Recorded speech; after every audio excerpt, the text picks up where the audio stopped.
platform of Krida Legal Star, that too with GST and taxation.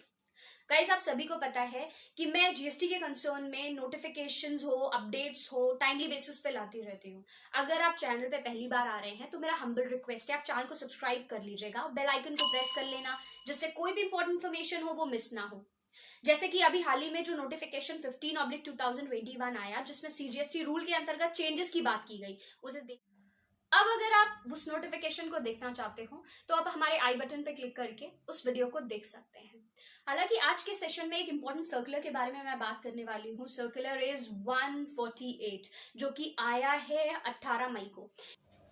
So most important क्या है, revocation application for GST registration अगर आपको file करना है और फंक्शनैलिटीज हमारे पोर्टल पे अवेलेबल नहीं है तो क्या प्रोसीजर हमें फॉलो करना है वो स्पेसिफाई किया गया है हमारे सर्कुलर नंबर 148 स्पेसिफिकली जो इंट्रोड्यूस हुआ है ऑन 18 मई 2021 को।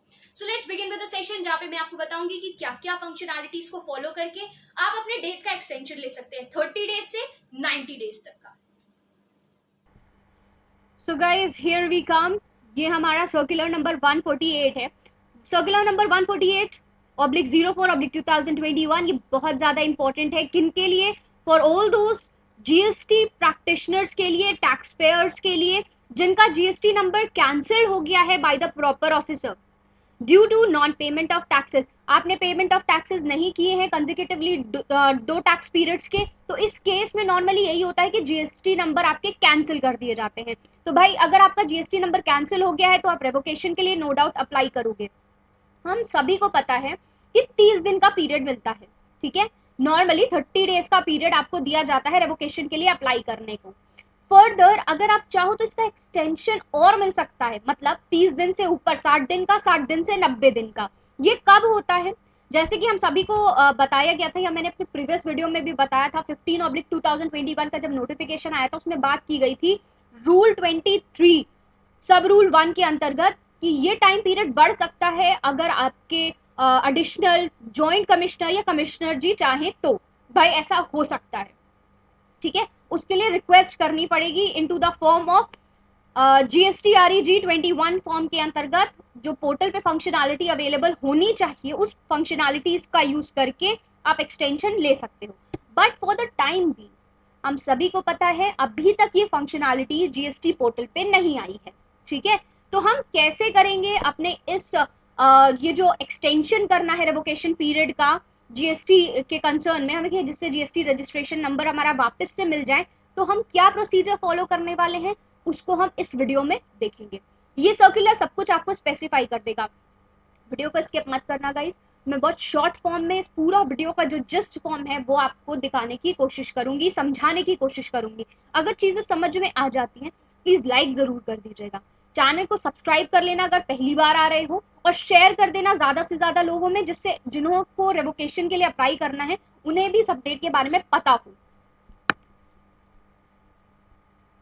सब्जेक्ट मैटर की तरफ मैं फोकस करूंगी जहां पे ये लिखा है कि standard operating procedure SOP for implementation of the provision of extension for the time limit to apply for revocation application, ठीक है, revocation of cancellation of GST registration under the section 30 of the CGST Act 2017 and Rule 23 of the CGST Rule of 2017। तो इसके बारे में मैं आपको बता रही हूँ एज पर नोटिफिकेशन। देख पा रहे होगे आप, सिस्टम पे देख पा रहे होगे, बिल्कुल क्लियरली स्पेसिफाई किया है मैंने एक एक पॉइंट, तो आपको कहीं भागने की जरूरत नहीं, आपको चीजें यहीं पे सारी क्लियर हो जाएंगी।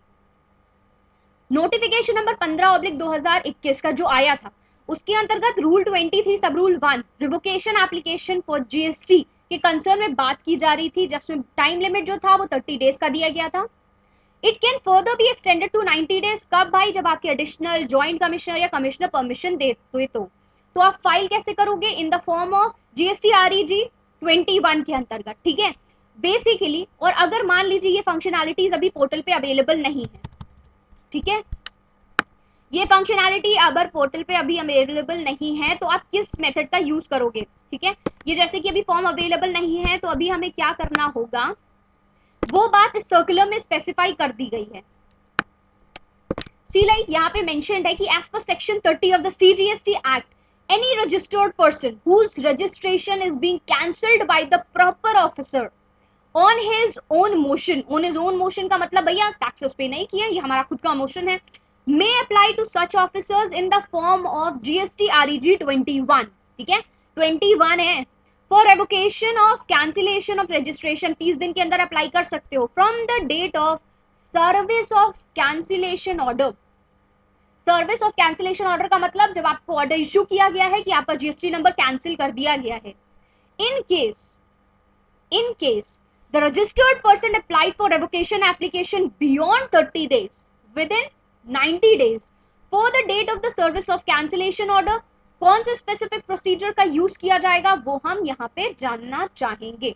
तो आगे ध्यान से देखते जाइएगा गाइस क्या करना है हमें और कैसे ये प्रोसीजर होगा, क्योंकि हमें पता है कि ये फॉर्म अभी भी पोर्टल पे अवेलेबल नहीं हुआ है। तो बहुत सारे लोगों को प्रॉब्लम है कि हम इसे कैसे रिक्वेस्ट आगे के लिए कैरी फॉरवर्ड करें।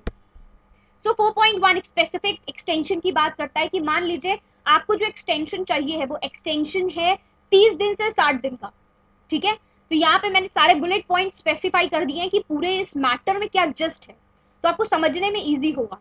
अगर आप एक्सटेंशन लिमिट आपका 30 दिन से 60 दिन का है, ठीक है, you requested for 30 days to 60 days, तो रिक्वेस्ट कैसे की जाएगी? Request would be in the form of letter या फिर ईमेल के फॉर्म में होगी। अप्लाई करोगे request to the proper officer, किसको करनी है? एक प्रॉपर ऑफिसर को करनी है जिसने आपके लिए ऑर्डर इशू किया था, ठीक है।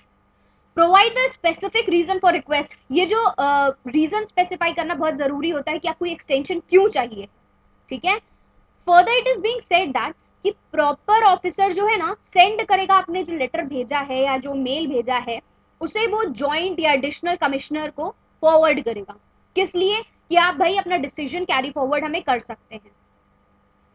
नाउ दीज ऑफिसर्स जॉइंट हो, एडिशनल हो या कमिश्नर पोजीशन पे हो, वो आपकी रिक्वेस्ट को एग्जामिन करते हैं।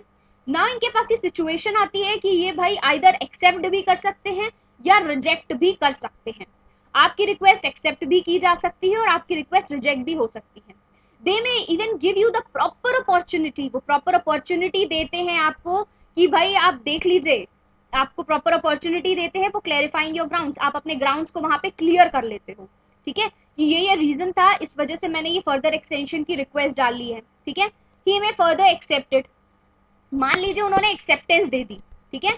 अगर एक्सेप्टेंस दे देते हैं तो वो प्रॉपर ऑफिसर को कन्वे कर देंगे इस बारे में, ठीक है, कि भाई I have approved their person request, उसकी रिक्वेस्ट एक्सेप्ट हो गई है। और अगर मान लीजिए पर्सन का रिजेक्शन आ जाता है, ठीक है, he would be given a chance for the personal hearing में उनको चांस मिलेगा कि वो अपने ग्राउंड को रख सके, ठीक है। और साथ ही अगर वो रिजेक्ट कर देते हैं तो वो आपको रिजेक्शन का भी ग्राउंड बता देंगे कि इस ग्राउंड पे हमने आपकी रिक्वेस्ट को रिजेक्ट कर दिया है। ये जो इंफॉर्मेशन होगी वो एडिशनल, जॉइंट या कमिश्नर जो होंगे स्केल पे, ये पर्सन प्रॉपर ऑफिसर को ये बात कन्वे करेंगे और प्रॉपर ऑफिसर कंसर्न पर्सन को ये बात कन्वे करेगा। So this is the ultimate process. मतलब आपको रिक्वेस्ट डालने के लिए लेटर या मेल करना है जो कि प्रॉपर ऑफिसर के पास जाएगी, प्रॉपर ऑफिसर से फर्दर प्रोसीड करेंगे जॉइंट, एडिशनल या कमिश्नर पोस्ट के पर्सोनल को, ठीक है। वो एग्जामिन करेंगे आपकी रिक्वेस्ट को, एग्जामिन करने के बाद दे वुड डिसाइड कि भाई एक्सेप्ट करना चाहिए या नहीं करना चाहिए। एक्सेप्ट है तो that is well and good, वो प्रॉपर ऑफिसर को बता देंगे। अगर रिजेक्ट करना होगा तो एक ग्राउंड देंगे आपको इन द पर्सनल हियरिंग, वो आपको बताएंगे कि भाई इस स्पेसिफिक ग्राउंड पे आपका रिजेक्शन आया है, सो इसे हम कैरी फॉरवर्ड नहीं कर सकते। तो ये बात भी वो प्रॉपर ऑफिसर को बताएंगे और प्रॉपर ऑफिसर आगे कैरी फॉरवर्ड करेगा टू द कंसर्न पर्सन को। तो ये सारी स्पेसिफिक डिटेल्स पूरी यहाँ पे मेंशन्ड है। आपको समझने में चीजें दिक्कत ना है इसलिए मैंने सारी बातों को जिस फॉर्म में यहाँ पे मेंशन किया है। अब मान लीजिए कि आपको पीरियड ऑफ एक्सटेंशन जो चाहिए वो 60 दिन से लेके 90 दिन का चाहिए है, ठीक है। आपका जो पीरियड है वो 60 टू 90 डेज के बीच में आने वाला है, ठीक है, एक्सटेंशन पीरियड। तो सेम प्रोसीजर इस केस में भी फॉलो होगा। आपको लेटर लिखना पड़ेगा या मेल जाएगा, प्रॉपर ऑफिसर के बाद से आपके एडिशनल, जॉइंट या कमिश्नर लेवल पे जाएगा, वहां पे वो अपना ज्यूरिडिक्शन पास करेंगे, डिसीजन लेंगे, हर एक ग्राउंड को चेक करेंगे। हाँ, एक इंपॉर्टेंट बात जो ध्यान में रखने वाली है वो ये, वो चेक करेंगे either all your dues are being cleared या नहीं। ये जो रेवोकेशन एप्लीकेशन है ना, ये आप तभी दायर कर पाओगे जब आपने अपने प्रीवियस ड्यूज को क्लियर ऑफ कर रखा है।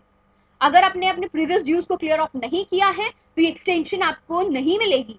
फर्दर ये रिक्वेस्ट ही इस ग्राउंड पे कैंसिल हो जाएगी कि आपके ड्यूज ही सॉर्ट ऑफ नहीं है, चाहे फिर आपने अपने टैक्सेस ना पे किए हो, लेट फीस ना दी हो, इंटरेस्ट ना दिया हो, it can be of any ground, ठीक है।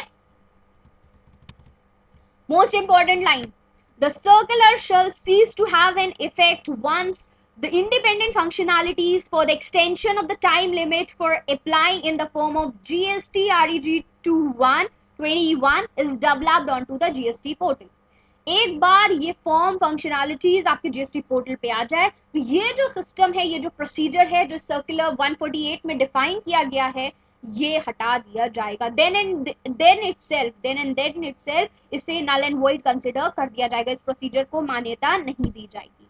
तो अगर आप चाहते हो तो इसे जल्दी जल्दी से रेवोकेशन एप्लीकेशन फाइल कर सकते हैं और इस चीज का फायदा ले सकते हैं जब तक ये जीएसटी पोर्टल पे नहीं आ रहा। फाइन गाइस, आज के सेशन को मैं यही एंड करना चाहूंगी। अगर आप हमसे नहीं जुड़े हैं तो 7393977569 पे हेलो मैसेज सेंड करके फ्री जीएसटी अपडेट के ग्रुप को ज्वाइन कर लीजिए, जहां पे सारी इंपॉर्टेंट फ्री अपडेट्स ग्रुप पे इंफॉर्मेशन दी जाती है। हमारी दी हुई ई बुक्स को आप परचेज कर सकते हो, इट्स वेरी मिनिमल कॉस्टिंग। अगर फर्दर डिटेल्स चाहिए तो सेम नंबर 7393977569 पे कोऑर्डिनेट कर सकते हैं। Team will provide you full support और वो आपको ई बुक्स प्रोवाइड कर देंगे। Keep yourself safe, sound and healthy. Till then, bye bye. Thank you so much.